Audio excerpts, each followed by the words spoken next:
Hello my dear students, welcome to Study Collective YouTube channel को। So आज आम पढ़ा ह्यूमन राइट्स बा मानवाधिकार विषय रे।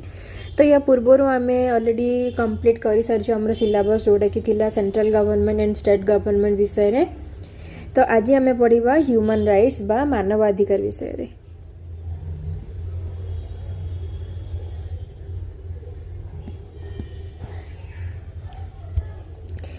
तो पिले मानवाधिकार जो मानवर अधिकार मानवाधिकार ए मानवाधिकार कौन रे पिले बा ह्यूमन राइट्स कौन जिते आम द्वितीय विश्वयुद्ध है आम द्वितीय विश्वयुद्ध समाप्ति पर गोटे कौन होता ना यूनाइटेड नेशंस गठित होता बा प्रतिष्ठा कराइला। आम सेकेंड वर्ल्ड वार केबे होता पिले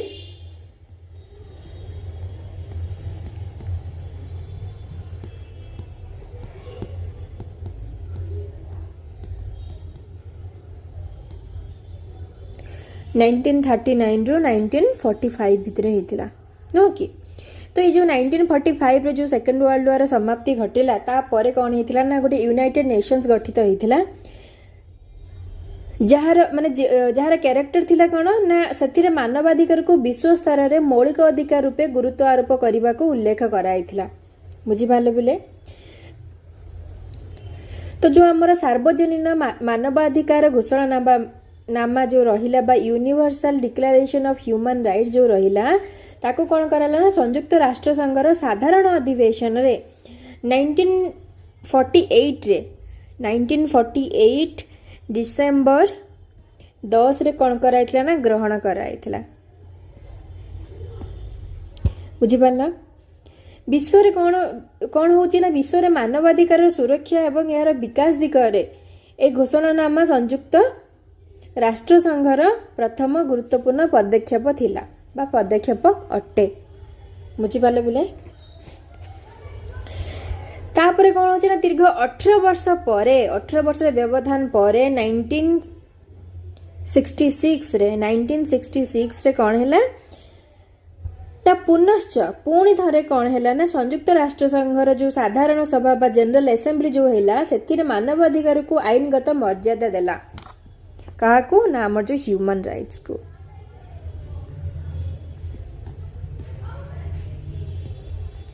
केबे 1966 मसीह रे। बुझिपाले बिले। तापर कौन होची ना जो ह्यूमन राइट्स रहिला ए ह्यूमन राइट्स को मुख्यतः दुई भाग रे विभक्त करा होतला। से मानवाधिकार को मुख्यतः दुईटी भाग रे विभक्त कराइतला।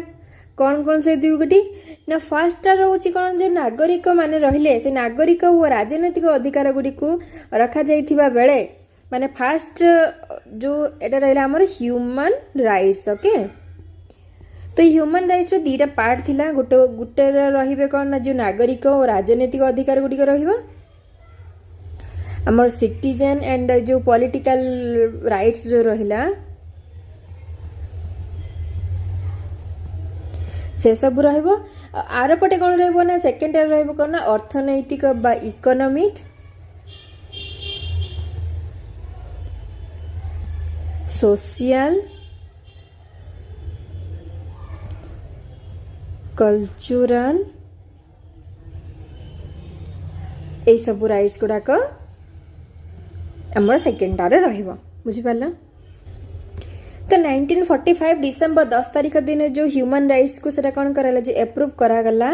तो सही कौन हुए ना प्रत्येक वर्ष डिसेंबर 10 तारीख को कौन कहा जाए ना ह्यूमन राइट्स डे बोली सेलिब्रेशन करा जाए बा मानवाधिकार दिवस बोली सेटा पालन करा जाए केबे ना डिसेंबर 10 प्रत्येक वर्ष।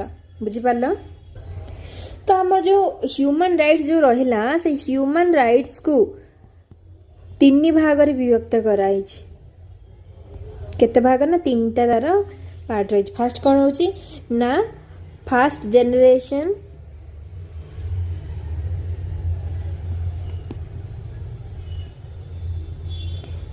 सेकेंड रोची सेकेंड जेनरेशन राइट्स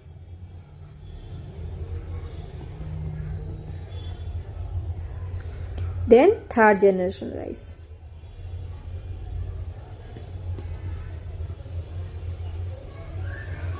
बुझिपाले बिले। तो एबे क्वेश्चन आछी कौन जे फास्ट जेनरेशन राइट्स कौन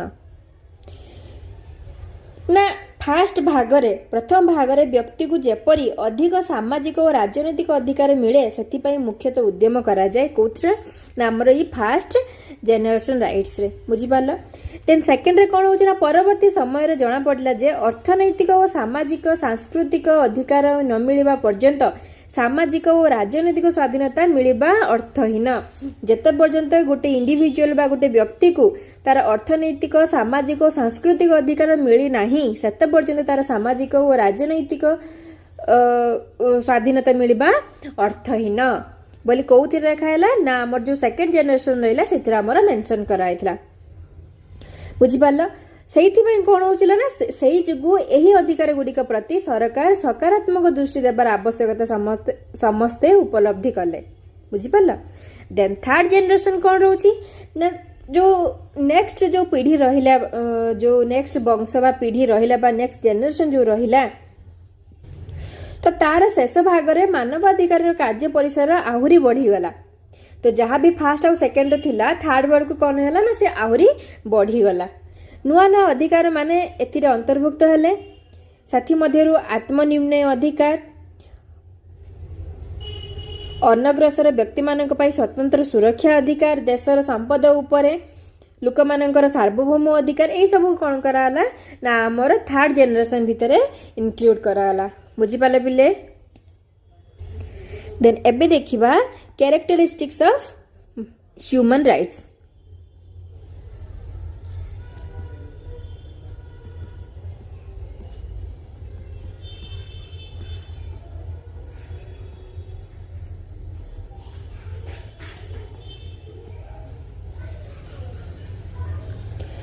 तम जो ह्यूमन राइट्स मुख्य लक्षण कौन ना तो मानवाधिकार को मुख्यतः 3 गोटी लक्षण भीतर देखा मिलूँ से गुड़े कौन ना फास्ट हूँ universal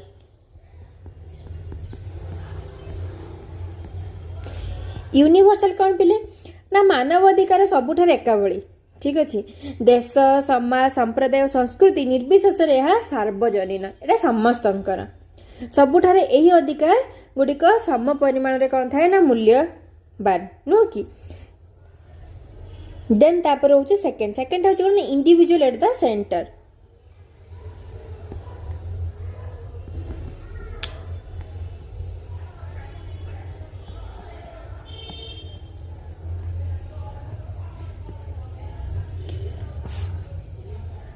individual at the centre कौन रे ना केंद्र बिंदु रे व्यक्ति कौन ना मानव अधिकार जो केंद्र बिंदु कहले यह मनीष को बुझाए। मानव अधिकार माने कौन ह्यूमन राइट्स ह्यूमन माने कौन मनीष तो मनीष मानकर अधिकार बा मानव मान अधिकार को कौन कह जाउची मानवाधिकार को होउची। तो मानवाधिकार केंद्र बिंदु कहले तेबे काहा को बुझाउची ना हमर मनीष मान को बुझाउची नु कि। तो मनीष जो राष्ट्र बा समाज हेउ अथवा जो भाषाभाषी अंचल रे हेउ ना काहेकि एही अधिकार से उपभोग करि पारिबो को माने ना आमर मानव माने बा मनीष माने बुझिपारल। देन थर्ड कौन रोची ना डेमोक्रेसी एंड डेवलपमेंट।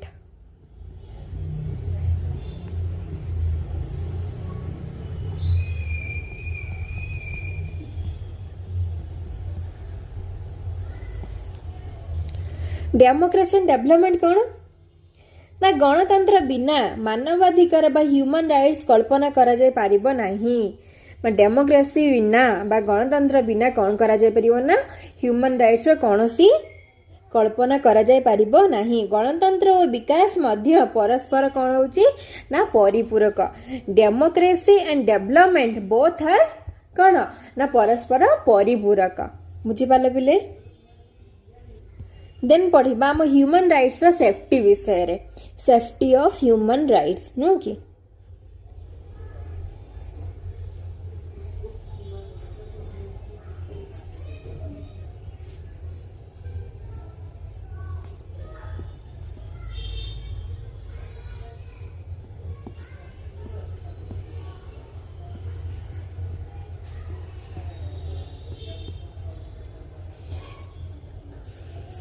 तो भारत रे मानवाधिकार सुरक्षा विषय में पढ़ा। तो भारत रे मानवाधिकार सुरक्षा पाई प्रथम कौन कराइथिला ना 1993 रे 1993 रे कौन कराइथिला ना मानव अधिकार सुरक्षा आईन प्रणयन कराइथिला the protection of human rights act जोटा रहिला द प्रोटेक्शन ऑफ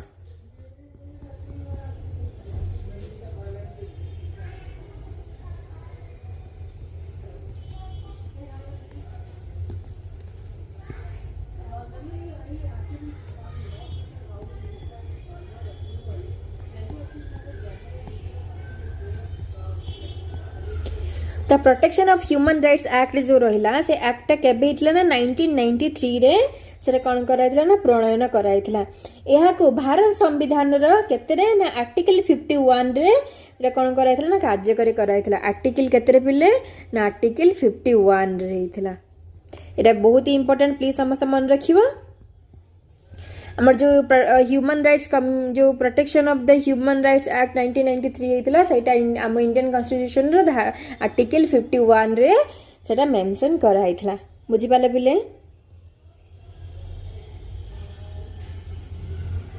तो से जो आईन प्रणयन करा हेतला से आईन द्वारा कौन होतला ना से आईन अनुसार मानवाधिकार हेउछि व्यक्ति विशेषर मुक्ति सम्मानता आत्ममर्यादा पाइबार अधिकार जहाँ भारत संविधान रे प्रदत्त मौलिक अधिकार बा जो फंडामेंटल राइट्स रहिला तार अंतर्भुक्त कहार पिले हमर जो फंडामेंटल राइट्स रहिला बुझी पालो देन कोन होची ना हमर राइट टू इन्फॉर्मेशन एक्ट गुटे प्रणयन कराइथिला केबे ना 2005 मसिया रहिथिला 2005 मसिया रे राइट टू इन्फॉर्मेशन एक्ट हेथिला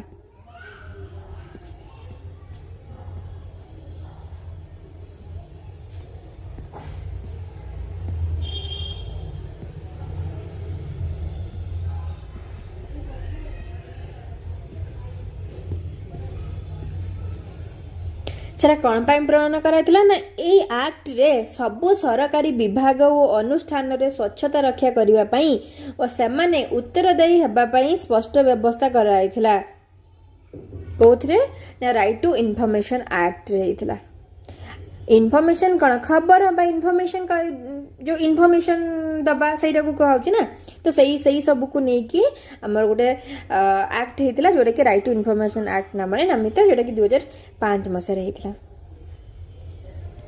हमर जो फंडामेंटल राइट्स जो रहिला जब मौलिक अधिकार रहिला या को मानक द्वारा सुरक्षित अछि ना हम न्यायालय गुडी को द्वारा सुरक्षित अछि जेहेतु तांका पाखर गोटे जुडिशियल रिव्यू पावर रहउची तो सेहिथि पई सेही जुगु कोन होउची ना व्यक्तिर मौलिक अधिकार गुडी को सुरक्षित रहउची नहीं तो संविधान रे प्रदत्त राष्ट्रनीति नियामक निर्देशावली बा जो डीपीएसपी रहिला जो directive principle of state policy रहिला ताको समीक्षा करी भारत रे न्यायालय गुडिक मानवाधिकार परिसर रे वृद्धि करा जाई माने वृद्धि करि पारिछंती आमर जो न्यायिक व्यवस्था संविधान रे धारा 21 रो परिसर को अधिक व्यापक करबा सहित एथिर आउ केते गुडी अधिकार जुग कराइछि धारा केते रे हमर आर्टिकल 21 रे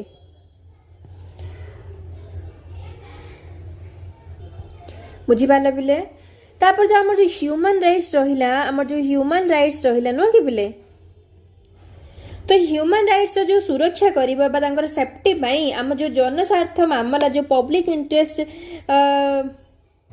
लिटिगेशन जो रहिला सेटा कोन करछि ना एक ढाल रूपे काम करूछि नो कि तो भारत रे 1979 रे एक जनस्वार्थ मामला जेल गुडिकर दुरावस्था व विचाराधीन बंदी मानकर दयनीय चरणी उपरे कौन कराइथिला ना दायर होइथिला बुझी पारलो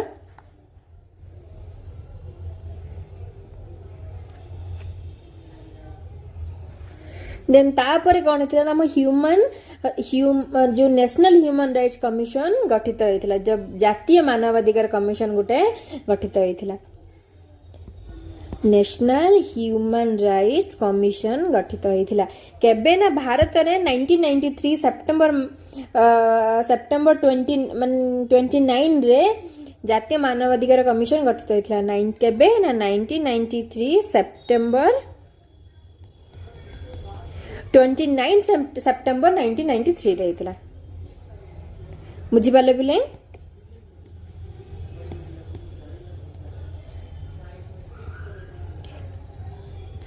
जो भारत में गठित होता जो जातीय मानवाधिकार कमिशन बा नेशनल ह्यूमन राइट्स कमिशन जो गठित होता से जड़े अध्यक्ष व्यतीत आउ 4 जन सदस्य रही था केते जन ना आउरी 4 जन तो टोटल जड़े रहिले अध्यक्ष आउ ता सहित आउरी 4 जन तो टोटल केते जन रहिले 5 जन रहिले तो मोट रहिले 5 जन नुह कि तो सेमाने कौन ना उच्चतम न्यायालय जड़े अवसर प्राप्त मुख्य विचारपति यही अध्यक्ष पद तुलांती जो जड़े अध्यक्ष रहिले से जड़े अध्यक्ष किए हुंती ना उच्चतम न्यायालय से जड़े अवसर प्राप्त मुख्य विचारपति बुझिपारला अन्य 4 जन सदस्य मध्य 2 जन सदस्य मानवाधिकार सुरक्षा क्षेत्र में सक्रिय अंशग्रहण करी थिबा बा सही क्षेत्र में वास्तव अभिज्ञता थिबा व्यक्ति होइथिबा आवश्यक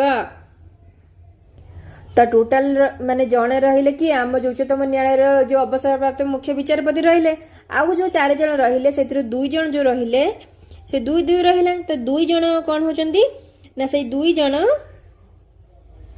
सदस्य मानवाधिकार सुरक्षा पाई से सक्रिय भाव अंशग्रहण करने उचित यह द्वारा आउ जन सदस्य उच्चतम न्यायालय कार्यरत थिबो नाई तो अवसर प्राप्त विचारपति और अन्य जने सदस्य उच्च न्यायालय कार्यरत अथवा मुख्य विचारपति किंबा अन्य विचारपति हेबा जरूरी तो मोटामोटी भाव देखा गले कौन ना एमानकर जो सदस्य रहिले से माने जो उच्चतम न्यायालय रहिला से उच्चतम न्यायालय विचारपति माने यार मेन हेड नुह कि हेड किए ना उच्चतम न्यायालय विचारपति माने तो जो नेशनल ह्यूमन राइट्स कमिशन जो रहिला तार जो अध्यक्ष और सदस्य मान को किए नियुक्ति करथांती नाम प्रेसिडेंट आम प्रेसिडेंट कौन करती ना तांको अपॉइंटमेंट देता नुह कि तो से जो कमिटी से कमिशन जो गठित होता जो कमिशन बा कमिटी से कमिटी अध्यक्ष होउछंती किए ना प्रधानमंत्री होउछन तार अध्यक्ष तांका परामर्श क्रमे राष्ट्रपति कौन करती ना सी अपॉइंटमेंट बा नियुक्ति पत्र प्रदान करती को मानकु ना उच्चतम न्यायालय जो मुख्य विचारपति माने रहिले सेही मानकु बा तो सेमाने किए ना सेमाने होचंती आम जो नेशनल ह्यूमन राइट्स कमिशन रो अध्यक्ष भाबे बा सदस्य भाबे सेमाने कौन करती कार्यरत करती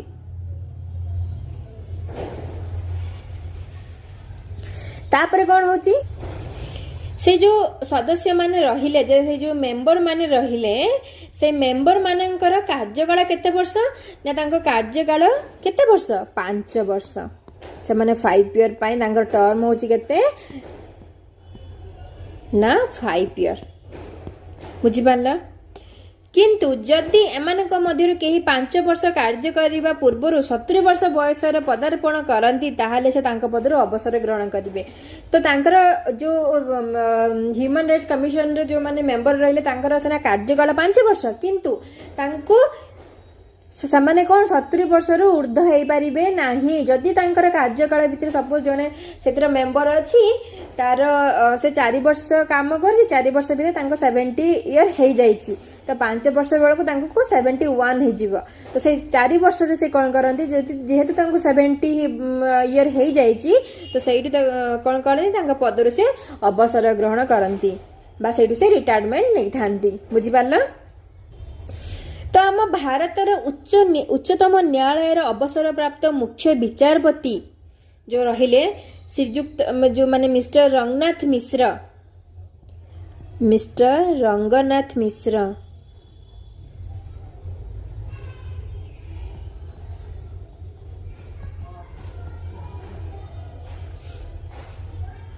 से कौन ना से प्रथम जातीय मानवाधिकार कमिशन रो अध्यक्ष भाव नियुक्ति हेइथिले किए ना मिस्टर रंगनाथ मिश्र से फर्स्ट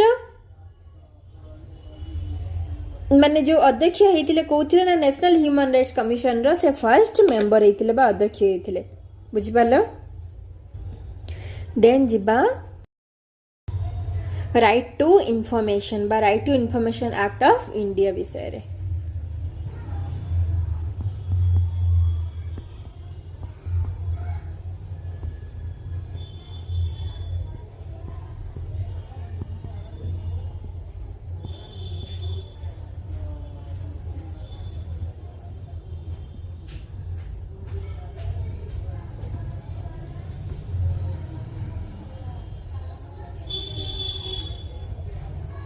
ତ ଏଇଟା କେବେ ହେଇଥିଲା ନା 2005 ମସିହାରେ ହେଇଥିଲା।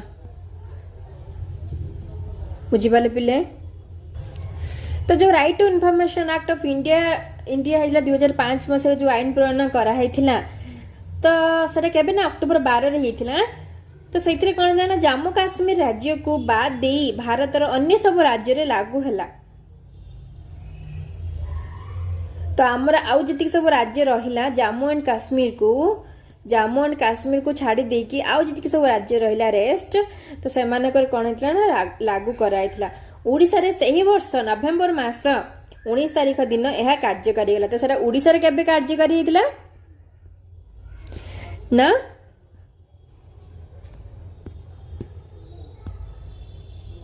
ନଭେମ୍ବର 19ରେ ଓଡ଼ିଶାରେ କାର୍ଯ୍ୟକାରୀ ହେଇଥିଲା। Human right to information act ଯୋଉ ରହିଲା, ସେଇ ରାଇଟ୍ ଟୁ ଇନଫର୍ମେସନ ଆକ୍ଟ ଓଡ଼ିଶାରେ କେବେ କାର୍ଯ୍ୟକାରୀ ହେଇଥିଲା ନା ସେଇ 2005 ମସିହା ନଭେମ୍ବର 19ରେ ସେଟା ଲାଗୁ ହେଇଥିଲା। ବୁଝିପାରିଲ?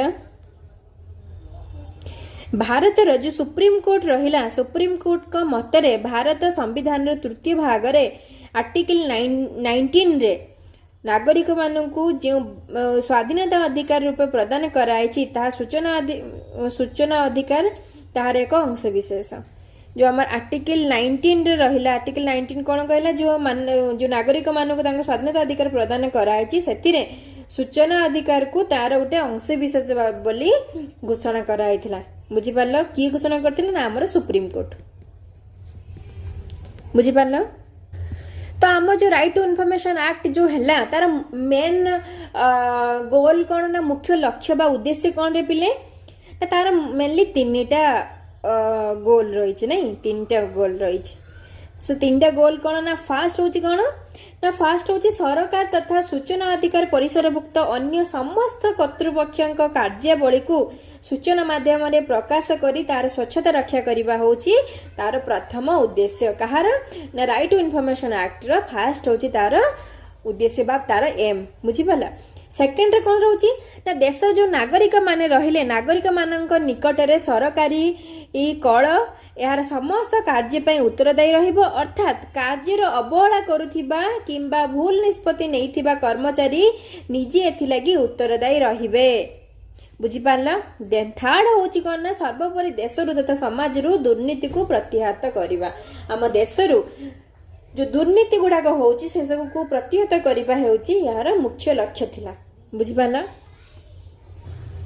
तो यही सब कौन थिला ना आम right to information act of India रो तार किछिटा इनफॉरमेशन। बुझी पाले पिले। तेबे आज आमे कौन पढ़िलु ना जे फास्ट ह्यूमन राइट्स विषय पढ़लु। ह्यूमन राइट्स अर्थात मानवाधिकार विषय पढ़लु। सेरा केबे हेतिला ना आम सेकंड वर्ल्ड वॉर परे जो सेकंड वर्ल्ड वॉर जेबे एंड हेतिला ता परे स्टार्ट हेतिला। सेकंड वर्ल्ड वॉर केबे रु केते भितरे हेतिला 1939 रु 1945 भितरे हेतिला। बुझी पाला। तो यही सब थिला। देन तार होचु तीन ह्यूमन राइट्स जो रहिले ताको दी भाग व्यक्त करातला। गोटे होचु नागरिक और माने सिटीजन पॉलिटिकल राइट्स। देन आ गोटे वाला इकोनॉमिक सोशल आ गोटे कल्चरल राइट्स सेटा गोटे साइड रहला एटा गोटे साइड रहला नहीं। तो सही वाला देखिया पई गले हम ह्यूमन राइट्स को हमें तीन भाग रे व्यक्त करथले। गोटे first generation of rights, second generation of rights, third generation of rights. बुझी पाला। देन तार हमर कैरेक्टरिस्टिक विषय रे पढिलु। देन तार सेफ्टी विषय रे पढिलु। तापर पढ़लु कौन राइट टू इनफॉरमेशन एक्ट केबे हिथिला ना 2005 मसिया रहिथिला। से आर्टिकल 21 रे मेंशन कराइथिला। तो ए सब हमें कौन ना पढ़िलु। ठीक अछि। तो एटा थिला आजिर क्लास। आई होप तुम माने समस्ते बुझी पारथिबो। जहार भी जहाँ भी डाउट थिबो पिला माने प्लीज मते कमेंट माध्यम रे जणाइबो। केहि भी तो कहीं जणाउन मते लागु समस्त संगे बहुत ही क्लियर अछि। तो जहाँ भी जहाँ डाउट थो प्लीज मते जणाइबो सो दैट मु तुम मानकर डाउट क्लियर करिया पई चेष्टा करबी। जेतु आगो को बहुत सारा एग्जाम आसुची तो प्लीज ए सब समस्या टिके बहुत ध्यान से पढ़िबो। एंड आमे पुणी गोटे देखा न्यू क्लास रे उथे न्यू चैप्टर सहित आ पिला माने एई सब आमे जेतु सांग होई पढ़िया बोली आमे स्थिर करूछु। तो सेथि पई तुम सब सांग मानकू बहुत सारा शेयर कर दबो जोथि पई कि आमे समस्त मिसी के पाठ पढ़ी परिबा। ठीक अछि। तो थैंक यू। जय जगन्नाथ।